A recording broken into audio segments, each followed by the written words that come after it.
else understands anything about it whatsoever. If I say clodopole dipeka or the beady banal, only my kids will know what I'm talking about. There's not a person in the whole country. My brother Dave watching this, he'll know what I'm talking about. That's a genius. All of my children have this in one form or another. And each and every one of you have that as well. Don't let life de-genius you. You came from a source that creates perfection.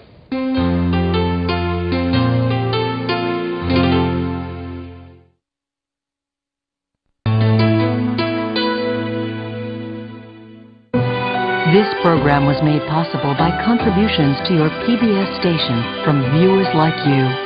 Thank you. The next face of intention is called the face of abundance.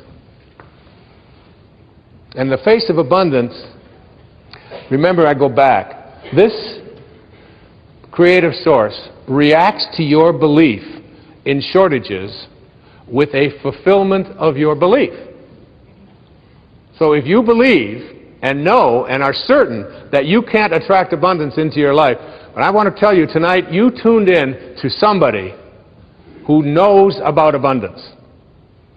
I have always been able to create abundance in my life. When I was a little kid, all the other kids in the places that I lived and so on, and even when we got back at home with my mom, pop bottles. You remember soda pop bottles? You could collect them, little knee-high bottles and Pepsi-Cola bottles and Coca-Cola bottles, and 2 cents if you took them back. I was a master at collecting pop bottles. I could manifest a pop bottle just like that. It was we used to have furnaces that had coal in them, and I would go along and I would empty people's ashes that they would set out. So just take it out to the alleys. I would go to the grocery store, and because my imagination was always working on abundance, I would carry groceries out for little old ladies. You know what I'm doing today? Right now? Collecting pop bottles and taking out ashes and taking out groceries for little old ladies. Just a bigger stage. See, if I came to this source and said, I don't have enough, this source doesn't know how to react to I don't have enough. This source is an endless supply. It's like the ocean. You can take a 10 million gallon tank to the ocean of abundance, and you can take it out every hour, or you can take a thimble once a year. And the ocean doesn't care. It makes no difference to the ocean because everything returns to this source. Every time I walk, wherever I go, in fact, it happened to me this morning. I found a dime. A dime? That's like major. A dime. That's 10 pennies. That's 5 bottles. And whenever I bend over, and I notice that it gets a little further away, I bend over and I pick up this coin, and I always say, thank you, God, for this symbol of abundance that always flows into my life. Never once have I ever said, how come only a dime? I need $1,000. Why are you only giving me a dime? It reminds me of a wonderful story of a grandmother who was living in that consciousness, and she was walking along the beach, and she had her little grandson with her, and all of a sudden this huge wave came right out of the ocean, gobbled up, took the son, and he was gone, just disappeared. She got down on her knees, she prayed, oh my God, please send my grandson back. How could this be? This is the worst moment of my life. Please send my grandson back. And all of a sudden another wave came along, and plop, there was her grandson, right there next to her feet. And she looked up and she said, he was wearing a hat.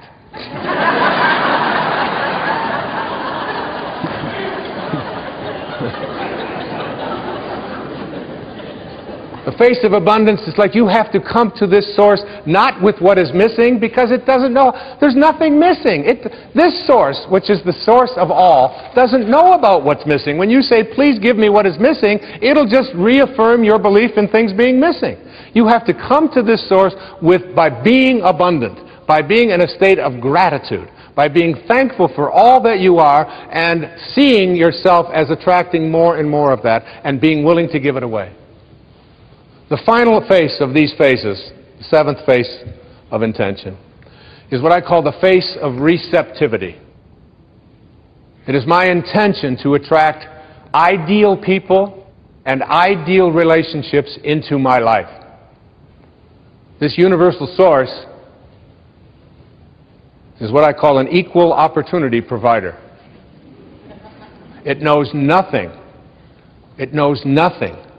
about not being receptive. It doesn't show up in you and not in you. It isn't anything that would judge one as better than the other. Are you receptive? Are you receptive to everyone? And you know, this works so well. My secretary and I, Maya, who's sitting up here in the box, who's been with me for 25 years. I can't shake her. As much magic as I try, she just keeps showing up. I couldn't do it without her. And we were leaving for a talk in Chicago, I believe it was, from Florida. And we had 7 boxes of books to take with us on the plane. This was in the days when you could take what you wanted on a plane.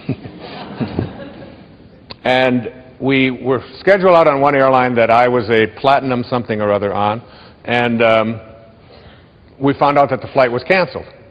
And they had already checked the boxes in, and then well, they sent us to another airline at the other end of the terminal. So we wheel up there, we go up there with the 7 boxes, and she's up there, and this woman's got a scowl on her face at this new airline, and almost as if she was saying, you won't be getting these boxes on this plane. And she was determined that that was not receptive to this idea whatsoever.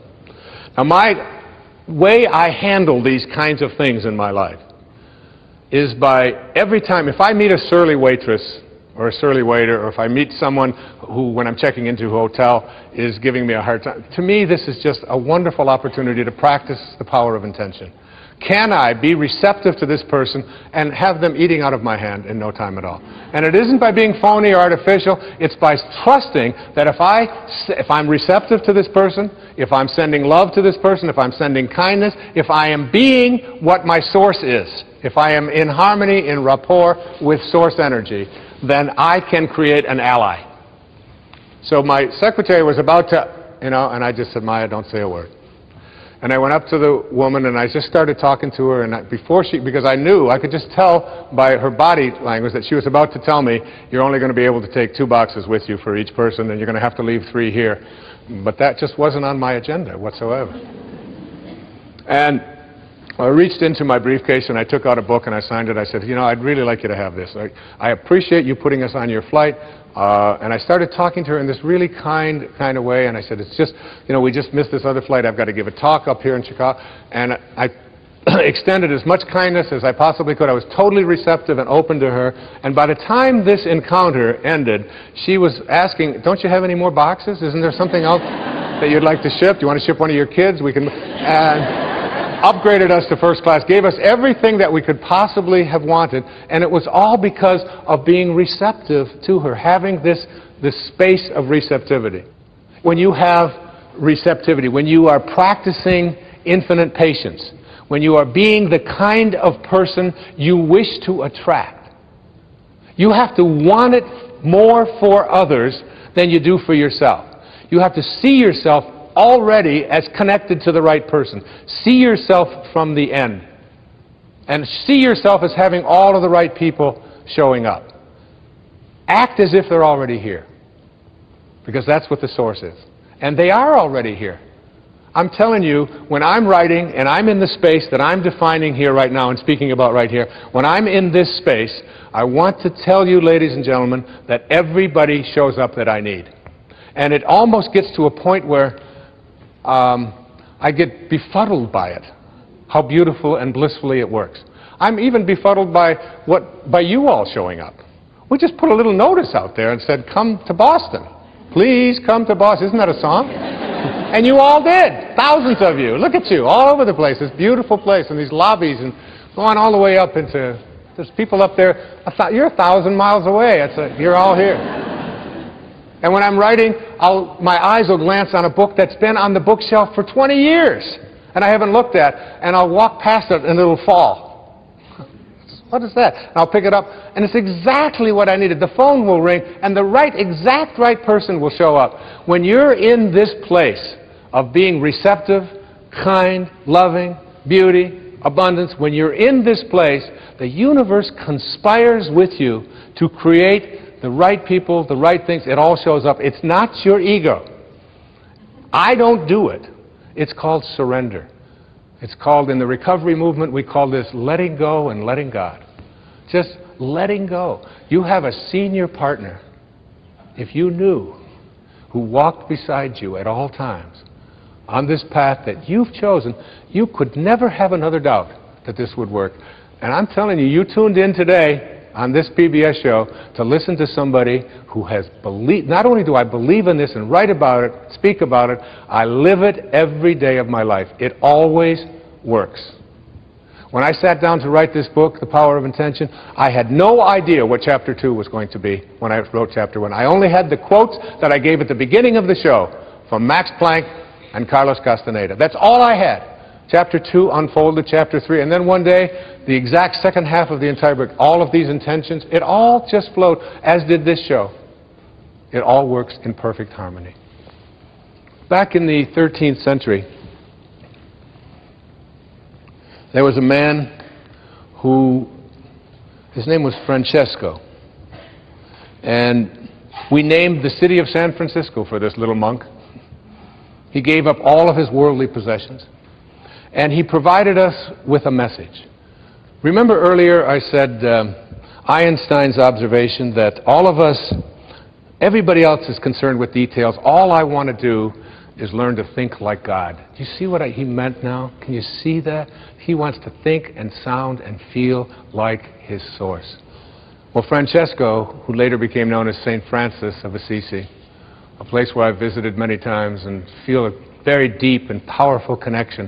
In fact, there was a powerful statue of Francesco next to me during the entire writing of The Power of Intention, and it was carved for me by the ancestors who lived in Assisi right there for me. One day I watched them do the carving for me and feel his presence. I'm telling you, I feel him right now, right here on this stage.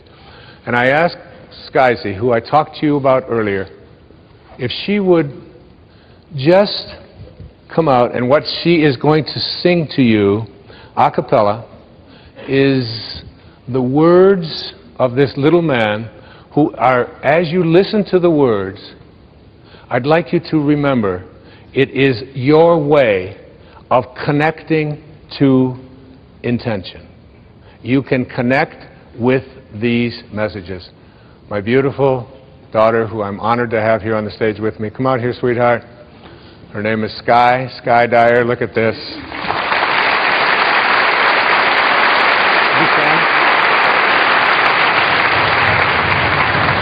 You're so beautiful.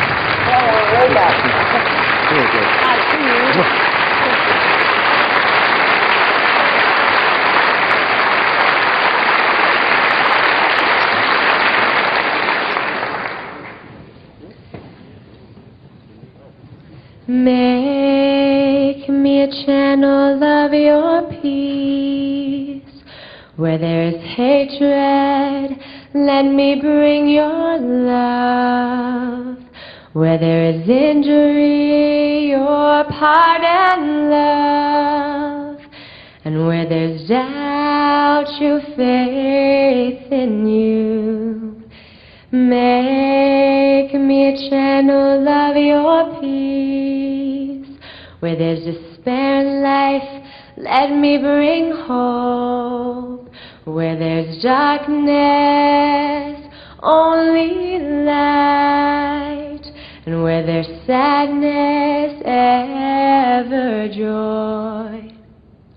Oh, Master, grant that I may never seek so much to be consoled as to console, to be understood as to understand, to be loved as to love with all my soul. Make me a channel of your peace. It is in pardoning that we are part and love, in giving of ourselves that we receive, and in dying we are born to eternal life. O Master, grant